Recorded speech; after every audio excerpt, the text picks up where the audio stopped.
আজকে আমি গরুর খামারে। জীবনে প্রথম শুরু করেছি আমি লেখাপড়া করেছি। লেখাপড়ার পরে আমি চাকরির পেছনে দৌড়েছি। চাকরির পেছনে দৌড়ার পরে ওখানে ব্যর্থ হয়েছি। বাপের অনেক 2 বিঘে জমি আমি নষ্ট করে ফেলেছি যে চাকরির পেছনে এ দালাল ও দালাল। আমি চলে যাই প্রবাসে, সেখানেও আমার ভাগ্য ফলেনি। আমি আমার জীবনে প্রতিটাই ব্যর্থ হয়েছি, কিন্তু আমি সফলতা পেয়েছি আমার এই গরু থেকে। ভাই, আপনারা যদি গরু পালন শুরু করতে চান, প্রথমে বড় গরু না গিয়ে ছোট গরু কেনেন।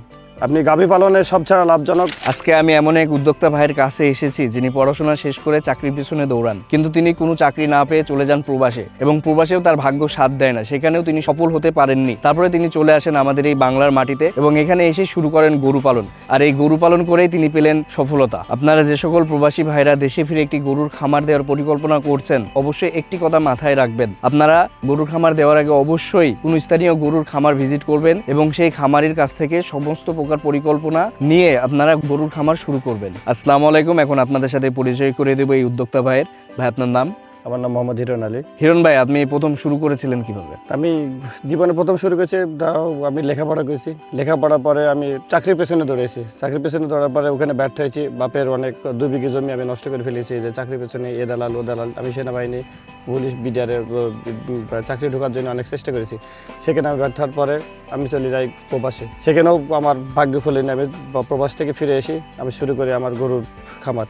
আর এই গরুটা হচ্ছে আমাদের বাপদাদা প্রত্যেক সম্পত্তি হিসাবে মানে আমরা পরিচিত। আমার যে দাদা করেছে, দাদা বাপ করেছিল, তার বাপও করেছিল, এখন আমি, আমার আব্বা করেছিল, এখন আমি। এই আমার জীবনে প্রতিটাই ব্যর্থ হয়েছি, কিন্তু আমি সফলতা পেয়েছি আমার এই গরু থেকেই। আমার পশুতে আমাকে ফেলেনি, পশুতেই আমাকে টিকে রেখেছে। আমার জীবনটা, ভাগ্যটা পরিবর্তন করে বা আমার উন্নতি করার পেছনেই শুধু এই পশু পাখি। আমি তাদের লালন পালন করি, তারাও আমাকে লালন পালন করে। হিরণ ভাই, আমাদের বাংলাদেশে বেকারত্বের হার তো অনেক বেশি। এখন যদি কোনো তরুণ উদ্যোক্তারা গরু পালন শুরু করতে চায়, তাদের জন্য আপনি কি পরামর্শ দিবেন? আমি তাদের বলবো যে ভাই, আপনারা যদি গরু পালন শুরু করতে চান, প্রথমে বড় গরু না গিয়ে ছোট গরু কেনেন। আপনি গাভী পালনে সব ছাড়া লাভজনক। আপনি গাভী না কিনে আপনি বকনা কেনেন। বকনা কেনার পরে 10টা বকনা কেনেন, সাথে একটা ষাঁড় গরু কেনেন। বকনা গরু পরিচর্যা করেন, 1 বছর 2 বছর পর সব প্রয়োজন হবে, প্রেগনেন্ট হবে, বাচ্চা হবে, এটাই সফলতা আছে। কিন্তু বড় গরু কিনে তো কেউ আজ পর্যন্ত হলে কি যে সফলতা পায়নি। কোনো খামারের ভাই করতে চান, বকনা গরু কেনেন। বকনা গরু কেনার পরে এটাই সফলতা হবে। যেমন আমি বকনা গরু কিনেছিলাম, সাথে গাভী কিনেছিলাম, সাথে বকনা কিনেছিলাম। এইটা থেকে আমার এই পর্যন্ত এসছে। ভাই, আপনি কত বছর ধরে এই গরু পালন করছেন? ভাই, আমি 2007 সাল থেকে শুরু করেছি। প্রায় 20 বছর যাবত আমি গরু লালন পালন করছি। ভাই, প্রথমে কয়টা গরু দিয়ে শুরু আমি করছেন? ওই 6টা গরু নিয়ে শুরু করেছি। এখন আমার খামারে পুরো 50টা গরু আছে। 6টা গরুর দাম কত ছিল সেই টাইমে? সেই সময় ধরেন আমি একটা গাই বাছুর কিনেছিলাম 29,000 টাকা, আর একটা 30,000 টাকা। এই নিয়ে বোধহয় 1,20,000-30,000 টাকা মতো আমি গরু কিনি। 6টা ছোট বড় দিয়ে কিনি, আমি শুরু করি আমার গরু পালন। আর এ পর্যন্ত আপনার কাছে কত টাকার গরু আছে? এটা গোড়া 50 গরু, প্রায় 1,50,000 গরু আছে। প্রায় 50 লাখ টাকার গরু আছে। প্রতি বছরে আপনার কত লাখ টাকা থাকে, মানে আপনার গরু বিক্রি করে? আমার এখানে 30-35টা মতো গাভী আছে। প্রতি গাভীর বাচ্চা আমি, কোনো গাভীর বাচ্চা 70,000, কোনো 80,000, কোনো 50,000 এভারেজ আমি এই হিসাবে বেচা কেনা করি। আমি মূলত গাভী বেশি নিই, বাছুরগুলো বেচা কেনা করি।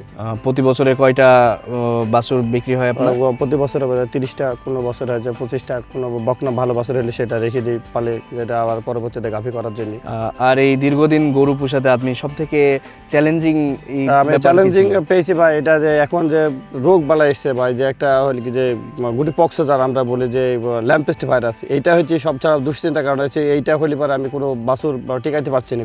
মূলত তো বড় গরু হয় না বা ছোট বাছুর হয়, এর কোনো মানে প্রতিরোধ পাচ্ছি না, যে কোনো টিকা পাচ্ছি না। যে কোনো ডাক্তারের সাথে পরামর্শ করছি, তারা বলছে ভাই আনছে, কিন্তু তারা তো এনে দেয় না। আমার এই বিটা হলে কি যে টিকা দেওয়ার পরেও হয়তো 3টা বাছুরের হয়েছিল, তারপরে 2টা বাছুর মারা গেছে। কিন্তু আমার সরকারের কাছে আবেদন যে আমার এই ভ্যাকসিনটা জানে আমরা প্রান্তিক খামারেরা পাই। কারণ আমি ওই ভাইরাসে যদি আমার গরু মারা যায়, তাহলে তো আমি তো লসে পড়ে যাব। আমার তো আর কোনো আধার নেই যে আমি সেই জায়গায় গিয়ে দাঁড়াবো। আমার এই সম্বল। এছাড়া আর অন্য কোনো রোগ বালাই? ওইটা খুরা রোগ, এগুলো সাধারণত হয়ে থাকে, আবার সেরে যায়। কিন্তু সবচেয়ে মারাত্মক হচ্ছে যে এই যে ল্যাম্পেস্ট ভাইরাসটা, ওইটা যে এত পরিমাণে দেখতে, মানে মানুষ দেখেও আতঙ্কে পালিয়ে যায়। সাধারণত বাছুরটা আর ভাই সেটা ওই দূরে আছে, সে এত বড় গর্ত হয়ে যায়, সেখান থেকে পোকা ধরে যায়, পছন্দ ধরে, এত গ্যাস হয়ে যায়, মানুষ আশপাশে যাই চায় না, মানুষ গরু বাছুর দেখেও ঘৃণা করে দূরে সরে যায়। হিরণ ভাই, আপনি এই বিগত 20 বছর ধরে গরু পালন করছেন, তো এই গরু পালনে আপনি সফলতা পালেন কেমন? হ্যাঁ ভাই, আমি যখন লেখাপড়া শেষ করার পর আমি চাকরির পেছনে দৌড়াইছি। আমার আব্বা অনেক দালাল এসে যে তোমার ছেলে চাকরি হবে, টাকা দাও দাও, ওই জন্য আমার আব্বা মাঠে 2 বিঘে জমি ছিল, 2 বিঘে জমি বেশি ফেলেছে। 2 বিঘে বেশি ফেলার পরে ওই টাকা যখন শেষ হয়েছে, তারপর আমি ওই আরও একটু জমি ছিল সেটা বেচে আমি বিদেশ চলে গেছিলাম।